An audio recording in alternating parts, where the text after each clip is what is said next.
According to Wikipedia, Dante Alighieri, probably baptized Durante di Alighiero degli Alighieri and often referred to simply as Dante, was an Italian poet.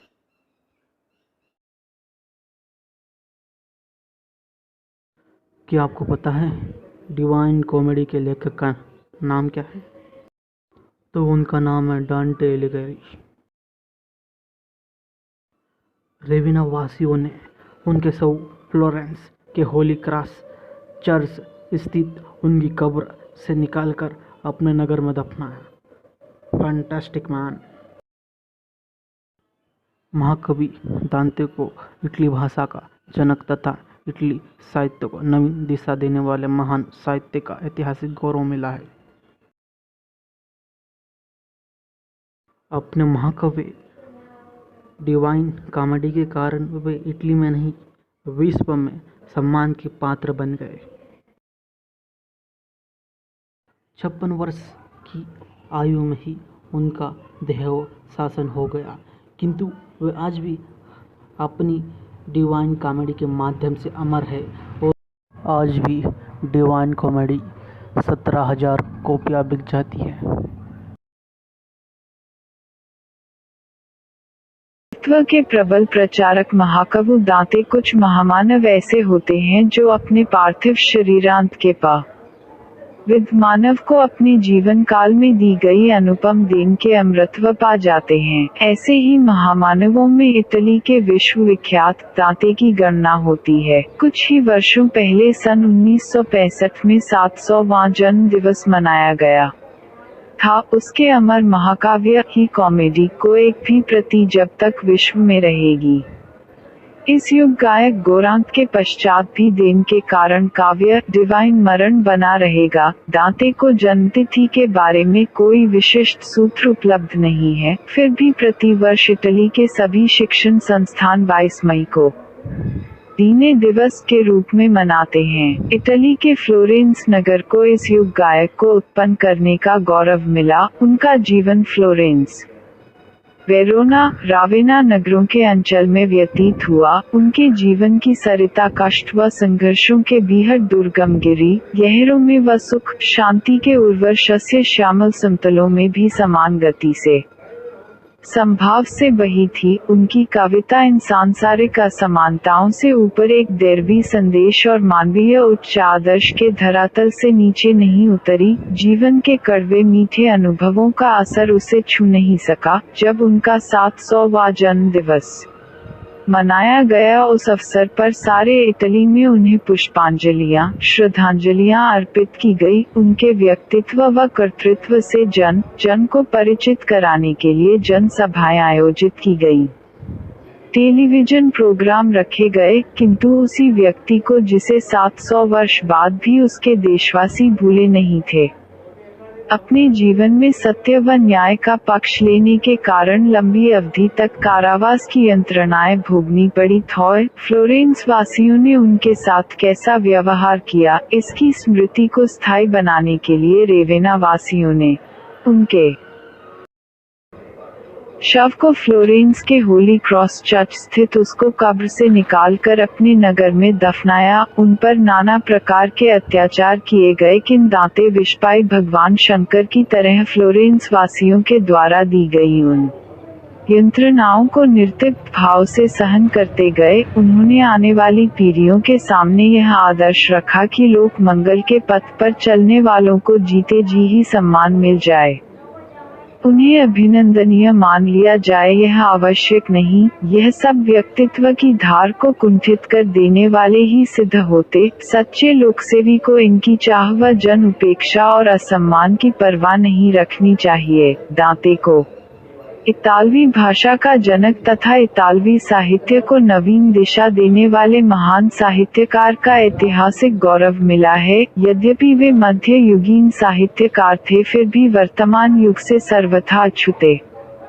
आदर्शोन्मुख साहित्य का सृजन करते हुए वे वर्तमान साहित्यकारों से बहुत ऊंचे लगते हैं। उनका सृजन वर्तमान एवं आने वाली पीढ़ी को बहुत कुछ दे सकता है। अपने महाकाव्य डिवाइन कॉमेडी के कारण वे इटली में ही नहीं सारे विश्व में सम्मान के पात्र बन गए हैं। इस ग्रंथ का 50 से भी अधिक भाषाओं में अनुवाद हो चुका है। सुखांत होने के कारण उन्होंने इसका नाम कॉमेडी रखा था। बाद में एक प्रकाशक ने उसे दैवी संपदाओं से परिपूर्ण देख उसके साथ डिवाइन और जोड़ दिया। वस्तुतः यह रचना मनुष्य को देवत्व की ओर अग्रसर करने की महान शक्ति के कारण ही लोकप्रिय हुई है। इस महाकाव्य में कवि ने स्पष्ट संकेत किया है कि मनुष्य बाह्य जगत की भूल भुलैया में ही फंस कर न रह जाए, उसे अपने भीतर की ओर भी देखना चाहिए, नहीं तो यह मनुष्य जन्म निरर्थक ही चला जाएगा। अपने अंत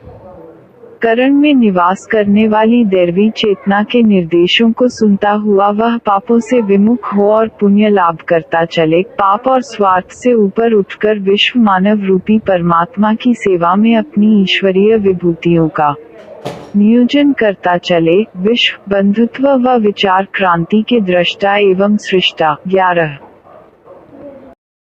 केवल विचारों व भावनाओं के ही धनी नहीं थे, वे कर्म के धनी भी। कई लोग कल्पनाएं तो ऊंची ऊंची करते हैं, स्वप्न तो लंबे चौड़े काला देखते हैं, किंतु असफलताओं के भय से उन्हें कार्य रूप में परिणत करने साहस नहीं करते। कुछ लोग आवेश में काम तो आरंभ कर देते हैं, किंतु कर्मनिष्ठ नहीं होने के कारण थोड़े ही दिनों में ढीले पड़ जाते हैं। वह दोनों प्रकार के व्यक्तियों को कामनाएं शेखचिल्ली के स्वप्न बनकर ही रह जाना हादात जाती हैं। दांते इन दोनों प्रकार के व्यक्तियों में से नहीं थे। सद्विचार व सत्कर्म दोनों में ही उनकी समान रूप से गति थी।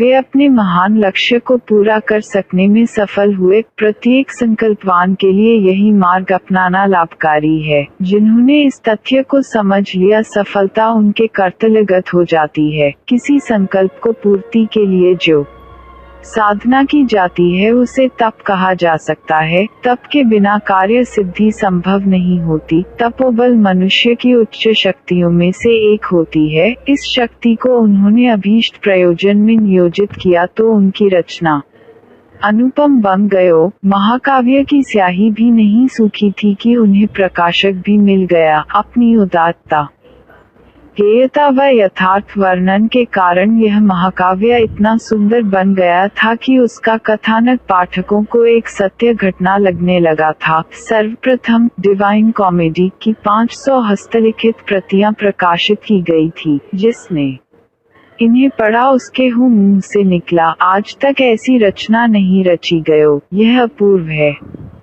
अनुपम है। यह हृदय की गहराइयों से निकली कविता जन जन के हृदय को आंदोलित करने में सक्षम थी। उसमें यत्र तत्र आत्मचेतना के अपूर्व निवेदन भरे पड़े थे, जो मानवीय गौरव गरिमा को पाने के लिए एक ललक पाठक के हृदय में उत्पन्न कर देते थे। इसकी लोकप्रियता बढ़ती हो गई। पहला संस्करण हाथों हाथ बिक गया। अगली बार दुगनी संख्या में प्रकाशन करना पड़ा। विचार क्रांति के दृष्टा एवं स्रष्टा।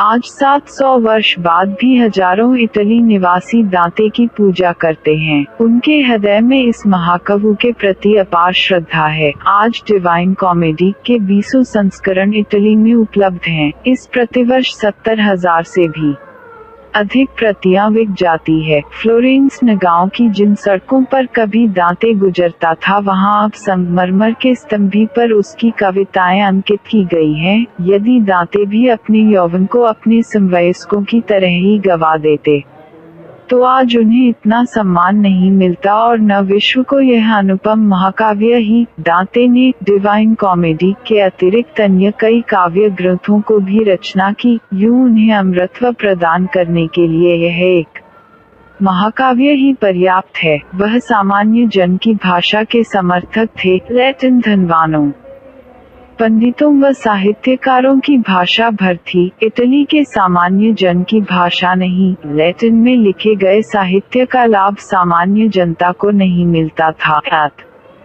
उन्होंने सामान्य जन भाषा को साहित्य का माध्यम बनाया। विचारों से दांते सुधारवादी व क्रांतिकारी थे। स्वयं अभिजात्य वर्ग से संबंधित होते हुए भी वे मध्यम वर्ग के हितों के पक्षधर थे। अपनी इसी क्रांतिकारी विचारधारा के कारण उन्हें फ्लोरेंस छोड़ना पड़ा था। फ्लोरेंस में उन दिनों अभिजात्य वर्ग व मध्यम वर्ग के बीच वैचारिक संघर्ष चल रहा था। मध्यम वर्ग के समर्थक होने के कारण उन्हें सत्ताधीशों का कोपभाजन बनकर फ्लोरेंस से निर्वासित हो रेवेना में आश्रय लेना पड़ा था। वे कवि ही नहीं योद्धा भी थे। उनकी जन्मभूमि फ्लोरेंस पर जब दूसरे नगरवासियों ने आक्रमण किया तो उन्होंने कलम छोड़कर तलवार भी थामी तथा युद्ध कौशल दिखाया। नारी के प्रति उनका दृष्टिकोण बड़ा ही पवित्र व उदात्त था। वे उसे पूजा की पात्री मानते थे। नारी का जहां आदर नहीं होता वह समाज पतन की ओर जाता है। वे इसी विचारधारा के मानने वाले थे।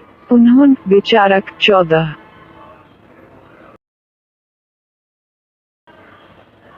अपने काव्य में नारी को माँ के रूप में, मातृशक्ति के रूप में ही अवतरित किया है। उनके पहले नारी के मानसिक सौंदर्य को कविता की विषय वस्तु बना दिया गया था। इसका उन्होंने डटकर विरोध किया। उन्होंने कहा कि नारी भोग्या नहीं, वह तो पूजनीय है। उन्होंने अपने महाकाव्य में स्वर्ग की पथ प्रदर्शिका के रूप में नारी पात्र को इसीलिए चुना। अपनी क्रांतिकारी विचारधारा के कारण दांते को अपने जीवन का आधे से भी अधिक भाग निर्वासन में व्यतीत करना पड़ा था। फ्लोरेंस में अभिजात्य वर्ग की प्रभुसत्ता होने के कारण दांते को कई कष्ट कठिनाइयां सहनी पड़ी थी। उनके घर को जला दिया गया था। उन पर जुर्माने की मोटी रकम लगाई गई थी। निर्वासन काल में ही उनकी डिवाइन कॉमेडी का अधिकांश भाग पूरा हुआ था। फ्लोरेंस वासियों के इस व्यवहार से वे खिन्न तो हुए किंतु अपने उद्देश्य से विमुख नहीं हुए। उनका पारिवारिक जीवन सुखी व संपन्न बीता। अपनी